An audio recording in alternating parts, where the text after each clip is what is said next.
Lahore central jail में 23 मार्च 1931 की शुरुआत किसी और दिन की तरह ही हुई थी। फर्क सिर्फ इतना था कि रात आई जबरदस्त आंधी सुबह होते होते सुहानी ब्यार में बदल गई थी। लेकिन जेल के कैदियों को उस समय थोड़ा अजीब सा लगा जब 4 बजे ही वार्डन चरत सिंह ने उनसे आकर कहा कि वो अपनी अपनी कोठरियों में चले जाएं। उन्होंने इसका कोई कारण नहीं बताया। उनके मुंह से सिर्फ ये निकला कि ऊपर से आदेश है। अभी कैदी सोच ही रहे थे कि माजरा क्या है।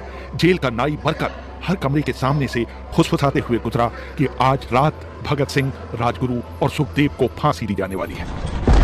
जेल के कैदियों ने बरकत से मनुहार की कि वो फांसी के बाद भगत सिंह की कोई भी चीज उन्हें ला दे, ताकि वो अपने पोतों पोतियों को बता सकें कि कभी वो भी भगत सिंह के साथ जेल में बंद थे। बरकत भगत सिंह की कोठरी में गया और वहां से उनका पेन और कंघा ले आया। सारे कैदियों में उस पर अधिकार जताने की होड़ सी लग गई। आखिर में इसके लिए ड्रॉ निकाला गया। अब सब कैदी चुप हो चले थे। उनकी निगाहें उनकी कोठरी के सामने होकर जाने वाले रास्ते पर लगी हुई थी। भगत सिंह और उनके साथी फांसी पर लटकाए जाने के लिए उसी रास्ते से गुजरने वाले थे। एक बार पहले जब भगत सिंह उसी रास्ते से ले जाए जा रहे थे तो पंजाब कांग्रेस के नेता भीमसेन सच्चर ने ऊंची आवाज कर उनसे पूछा था, आप और आपके साथियों ने लाहौर षड्यंत्र केस में अपना बचाव क्यों नहीं किया? भगत सिंह का जवाब था, इनकलाबियों को मरना ही होता है, क्योंकि उनके मरने से ही उनका अभियान मजबूत होता है, अदालत में अपील से नहीं। वार्डन चरत सिंह भगत सिंह के खैरख्वाह थे और अपनी तरफ से जो कुछ बन पड़ता था उनके लिए करते थे। उनकी वजह से ही लाहौर की द्वारकादास लाइब्रेरी से भगत सिंह के लिए किताबें निकालकर जेल के अंदर आ पाती थी। भगत सिंह पर खासा काम करने वाले चमन लाल अपनी किताब भगत सिंह डॉक्यूमेंट्स में लिखते हैं, भगत सिंह को किताबें पढ़ने का इतना शौक था कि एक बार उन्होंने अपने स्कूल के साथी जयदेव गुप्ता को लिखा था कि वो उनके लिए कार्ल लीबनेक की मिलिटरिज्म, लेनिन की लेफ्ट विंग कम्युनिज्म और अपटन सिनक्लेयर का उपन्यास द स्पाई कुलबीर के जरिए भिजवा दें। भगत सिंह जेल की कठिन जिंदगी के आदी हो चले थे। उनकी कोठरी नंबर 14 का फर्श पक्का नहीं था, उस पर घास उगी हुई थी। कोठरी में बस इतनी सी जगह थी कि उनका 5 फीट 10 इंच का शरीर बमुश्किल उसमें समा पाए। भगत सिंह को फांसी दिए जाने से 2 घंटे पहले उनके वकील प्राणनाथ मेहता उनसे मिलने पहुंचे थे। मेहता ने बाद में लिखा था कि भगत सिंह अपनी छोटी सी कोठरी में पिंजड़े में बंद शेर की तरह चक्कर लगा रहे थे। उन्होंने मुस्कुराकर मेहता का स्वागत किया और पूछा कि आप मेरी किताब रिवॉल्यूशनरी लेनिन लाए या नहीं। जब मेहता ने उन्हें किताब दी तो वो उसे उन्हीं के सामने पढ़ने लगे, मानो उनके पास अब ज्यादा समय न बचा हो। मेहता ने उनसे पूछा कि क्या आप देश को कोई संदेश देना चाहेंगे? भगत सिंह ने किताब से मुंह हटाए बगैर कहा, सिर्फ 2 संदेश, साम्राज्यवाद मुर्दाबाद और इनकलाब जिंदाबाद। इसके बाद भगत सिंह ने मेहता से कहा कि वो पंडित नेहरू और सुभाष बोस को मेरा धन्यवाद पहुंचा दें, जिन्होंने मेरे केस में गहरी रुचि ली थी। भगत सिंह के साथ ही रहे शिव वर्मा अपनी किताब रेमिनिसेंसेस ऑफ फिलो रिवॉल्यूशनरीज में लिखते हैं, मैं भी उसी जेल में था जिसमें भगत सिंह को रखा गया था। एक शाम हमारी जेल के ताले खोले गए और हमसे बाहर निकलने के लिए कहा गया। सरकार चाहती थी कि भगत सिंह की फांसी से पहले हमें वहां से हटा दिया जाए। गेट की तरफ जाने से पहले जेल के सुपरिटेंडेंट ने हमसे पूछा, क्या तुम अपने कॉमरेडों से मिलना चाहोगे? हमें भगत सिंह की कोठरी के बाहर ले जाया गया। उन्हें देखते ही मेरी आंखों में आंसू आ गए। भगत सिंह ने मुझे कहा, ये भावुक होने का समय नहीं है, जल्दी ही मैं सारी चिंताओं से मुक्त हो जाऊंगा। तुम वादा करो कि तुम हार नहीं मानोगे। इतना कहकर उन्होंने सींगचे से अपने हाथ बाहर निकालकर मेरे हाथों को पकड़ लिया।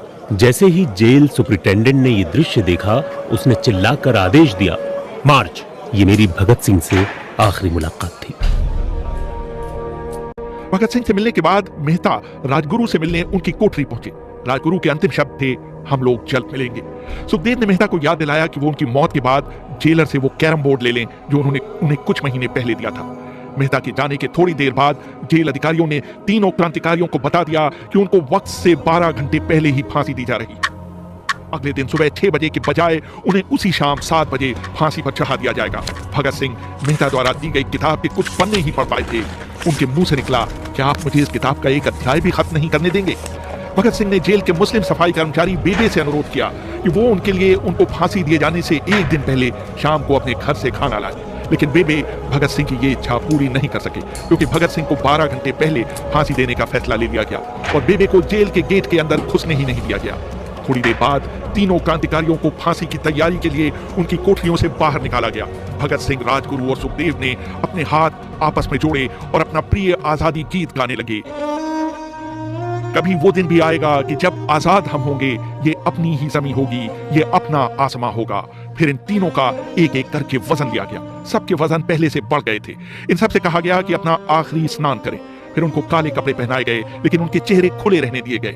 चरत सिंह ने भगत सिंह के कान में फुसफुसाकर कहा कि वाहिगुरु को याद करो। भगत सिंह बोले, पूरी जिंदगी तो मैंने ईश्वर को याद नहीं किया। असल में मैंने कई बार गरीबों के क्लेश के लिए ईश्वर को कोसा भी है। अगर मैं अब उससे माफी मांगूं तो वो कहेगा कि इससे बड़ा डरपोक कोई नहीं है। इसका अंत नजदीक आ रहा है, इसलिए ये माफी मांगने आया है। जैसे ही जेल की घड़ी ने 6 बजाए, कैदियों ने दूर से आती कुछ पदचापें सुनी। उनके साथ भारी बूटों के जमीन पर पड़ने की आवाजें भी आ रही थी। साथ में एक गाने का भी दबा हुआ स्वर सुनाई दे रहा था, सरफरोशी की तमन्ना अब हमारे दिल में है। तभी अचानक जोर जोर से इनकलाब जिंदाबाद और हिंदुस्तान आजाद हो के नारे सुनाई देने लगे। फांसी का तख्ता पुराना था, लेकिन फांसी देने वाला काफी तंदुरुस्त था। फांसी देने के लिए मसीह जल्लाद को लाहौर के पास शाहदरा से बुलवाया गया था। भगत सिंह इन तीनों के बीच में खड़े थे। वो अपनी मां को दिया गया वो वचन पूरा करना चाहते थे कि वो फांसी के तख्ते से इनकलाब जिंदाबाद का नारा लगाएंगे। भगत सिंह पर किताब लिखने वाले प्रोफेसर बलविंदर जीत सिंह वराइच लिखते हैं, लाहौर जिला कांग्रेस के सचिव पिंडी दास सोंधी का घर लाहौर सेंट्रल जेल से बिल्कुल लगा हुआ था। भगत सिंह ने इतनी जोर से इनकलाब जिंदाबाद का नारा लगाया कि उसकी आवाज सोंधी के घर तक सुनाई दी। उनकी आवाज सुनते ही जेल के दूसरे कैदी भी नारे लगाने लगे थे। तीनों युवा क्रांतिकारियों के गले में फांसी की रस्सी डाल दी गई, उनके हाथ और पैर बांध दिए गए। तभी जल्लाद ने पूछा, सबसे पहले कौन जाएगा? सुखदेव ने सबसे पहले फांसी पर लटकने की हामी भरी। जल्लाद ने एक एक कर रस्सी खींची और उनके पैरों के नीचे लगे तख्तों को पैर मारकर हटा दिया। काफी देर तक उनके शव तख्तों से लटकते रहे। बाद में उन्हें नीचे उतारा गया और वहां मौजूद डॉक्टरों लेफ्टिनेंट कर्नल जे नेल्सन और लेफ्टिनेंट कर्नल NS सोधी ने उन्हें मृत घोषित किया। कुलदीप नैयर अपनी किताब विदाउट फियर में लिखते हैं, एक जेल अधिकारी पर फांसी का इतना असर हुआ कि जब उससे कहा गया कि वो मृतकों की पहचान करे तो उसने ऐसा करने से इनकार कर दिया। उसे उसी जगह पर निलंबित कर दिया गया। बाद में एक जूनियर अफसर ने ये काम अंजाम दिया। पहले योजना थी कि इन सब का अंतिम संस्कार जेल के अंदर ही किया जाएगा, लेकिन फिर ये विचार त्यागना पड़ा क्योंकि अधिकारियों को आभास हुआ कि जेल से धुआं उठते देख बाहर खड़ी भीड़ जेल पर हमला कर सकती है। इसलिए जेल की पिछली दीवार तोड़ी गई। उसी रास्ते से एक ट्रक जेल के अंदर लाया गया और उस पर बहुत अपमानजनक तरीके से उन शवों को एक सामान की तरह फेंक दिया गया। पहले तय हुआ था कि उनका अंतिम संस्कार रावी के तट पर किया जाएगा, लेकिन रावी में पानी बहुत ही कम था, इसलिए सतलज के किनारे शवों को जलाने का फैसला लिया गया। उनके पार्थिव शरीर को फिरोजपुर के पास सतलज के किनारे लाया गया। तब तक रात के 10 बज चुके थे। इस बीच उप पुलिस अधीक्षक कसूर सुदर्शन सिंह कसूर गांव से एक पुजारी जगदीश अचरक को बुला लाए। अभी उनके शवों में आग लगाई ही गई थी कि लोगों को इसके बारे में पता चल गया। जैसे ही ब्रिटिश सैनिकों ने लोगों को अपनी तरफ आते देखा, वो शवों को वहीं छोड़कर अपने वाहनों की तरफ भागे। सारी रात गांव के लोगों ने उन अधजले शवों के चारों ओर पहरा दिया। अगले दिन दोपहर के आसपास जिला मजिस्ट्रेट के दस्तखत के साथ लाहौर के कई इलाकों में नोटिस चिपकाए गए, जिसमें बताया गया कि भगत सिंह, सुखदेव और राजगुरु का सतलज के किनारे हिंदू और सिख रीति से अंतिम संस्कार कर दिया गया। इस खबर पर लोगों की कड़ी प्रतिक्रिया आई और लोगों ने कहा कि इनका अंतिम संस्कार करना तो दूर, उन्हें पूरी तरह जलाया भी नहीं गया। जिला मजिस्ट्रेट ने इसका खंडन किया, लेकिन किसी ने उस पर विश्वास नहीं किया। इन तीनों के सम्मान में 3 मील लंबा शोक जुलूस लाहौर के नीला गुंबद से शुरू हुआ। पुरुषों ने विरोध स्वरूप अपनी बाहों पर काली पट्टियां बांध रखी थीं और महिलाओं ने भी काली साड़ियां पहन रखी थीं। लगभग सभी लोगों के हाथ में काले झंडे थे। लाहौर के मॉल से गुजरता हुआ जुलूस अनारकली बाजार के बीचों बीच जा रुका। यकायक हुई भीड़ में उस समय सन्नाटा छा गया जब घोषणा की गई कि भगत सिंह का परिवार तीनों शहीदों के बचे हुए अवशेषों के साथ फिरोजपुर से वहां पहुंच गया है। जैसे ही 3 फूलों से ढके ताबूतों में उनके शव वहां पहुंचे, भीड़ भावुक हो गई। लोग अपने आंसू नहीं रोक पाए। वहीं पर एक मशहूर अखबार के संपादक मौलाना जफर अली ने एक नज्म पढ़ी जिसका लब्बो-लबाब था कि किस तरह इन शहीदों के अधजले शवों को खुले आसमान के नीचे जमीन पर छोड़ दिया गया। उधर भगत सिंह की फांसी के बाद वार्डन चरत सिंह सुस्त कदमों से अपने कमरे में पहुंचे और फूट फूट कर रोने लगे।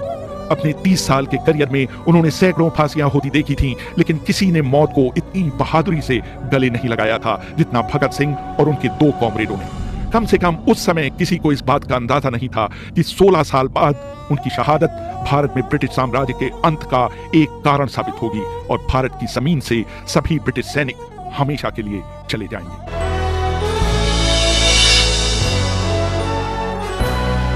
देख रहे हैं भारत न्यूज, हर खबर